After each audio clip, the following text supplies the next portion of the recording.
Assalamualaikum warahmatullahi wabarakatuh. Perkenalkan, nama saya Rika Amelia S. Saya jurusan Pendidikan Matematika di Universitas Islam Negeri Sumatera Utara. Nah, kali ini saya akan mengajak kalian untuk membahas tentang merancang media atau alat peraga pembelajaran matematika fisik. Perlu kita ketahui dalam proses pembelajaran, baik itu matematika ataupun mata pelajaran lainnya, tentu kita harus memiliki komunikasi yang baik, misalkan antara pendidik dengan peserta didik, maupun peserta didik dengan peserta didik lainnya.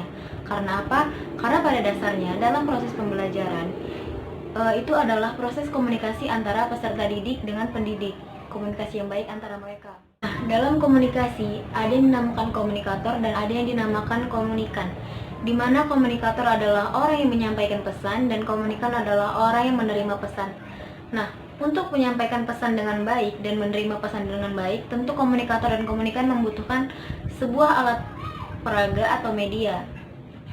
Secara umum, media dikatakan sebagai alat perantara atau pengantar yang berfungsi menyalurkan pesan dari sumber ke penerima pesan. Nah, dalam pembelajaran sendiri, media dikatakan sebagai alat bantu untuk mencapai tujuan pembelajaran tersebut. Nah, untuk itu, pada zaman sekarang, guru atau pendidik dituntut untuk mampu menggunakan dan mampu merancang media atau alat peraga.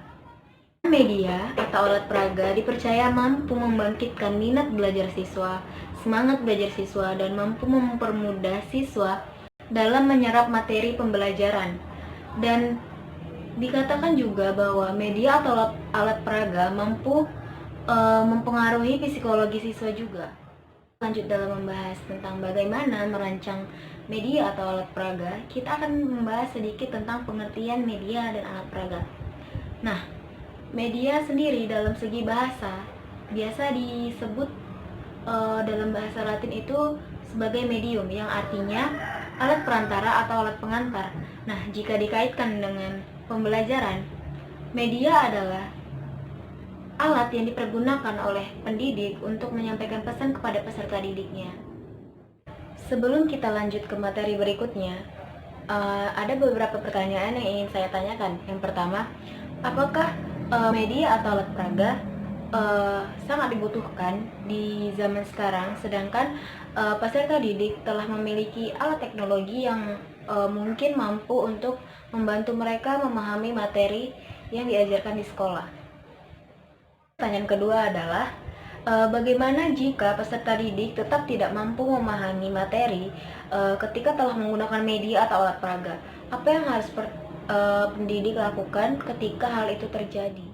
Media dan alat peraga memiliki perbedaan, di mana perbedaannya terletak pada fungsinya.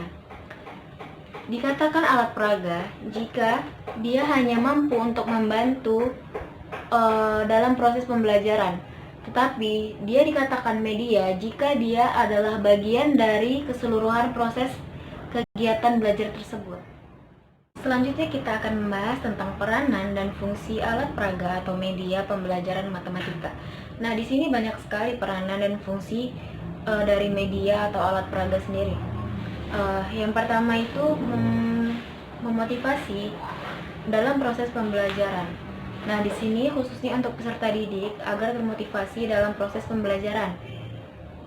Kemudian yang kedua, alat peraga atau media ini menerapkan konsep matematika yang konkret, jelas, sehingga mudah dipahami oleh peserta didik. Media atau alat peraga sering juga dikaitkan dengan pembentukan dan pemahaman konsep, penguatan dan latihan, kemudian juga menumbuhkan minat diskusi, minat berpikir, juga menarik perhatian peserta didik agar mampu berperan aktif, berpartisipasi aktif dalam proses pembelajaran. Sebuah media atau alat peraga tentu memiliki kriteria tertentu. Nah, yang pertama itu dukungan dari bahan ajar, di mana maksudnya adalah bahan ajar yang kita miliki itu mungkin sulit dan kita sangat membutuhkan alat peraga dalam menyampaikan bahan ajar tersebut. Kemudian yang kedua, media atau alat peraga harus mudah diperoleh, jadi tidak sulit dalam memperolehnya, itu juga termasuk kriteria tertentu. Kemudian yang ketiga, guru mampu menggunakan dan merancang media tersebut, jadi guru harus mampu menggunakannya. Jika tidak mampu, maka akan menghambat proses pembelajaran. Selanjutnya kita akan membahas tentang syarat-syarat dalam pemilihan media atau alat peraga. Nah, itu yang pertama adalah alat peraga atau media harus tahan lama.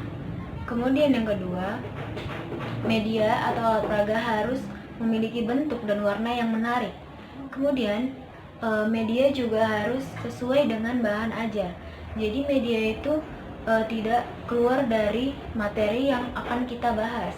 Kemudian media atau alat peraga ukurannya juga harus sesuai, tidak terlalu kecil ataupun tidak terlalu besar. Jika terlalu kecil, kemungkinan jika peserta didik yang duduk di belakang, maka tidak akan kelihatan medianya atau alat peraga tersebut.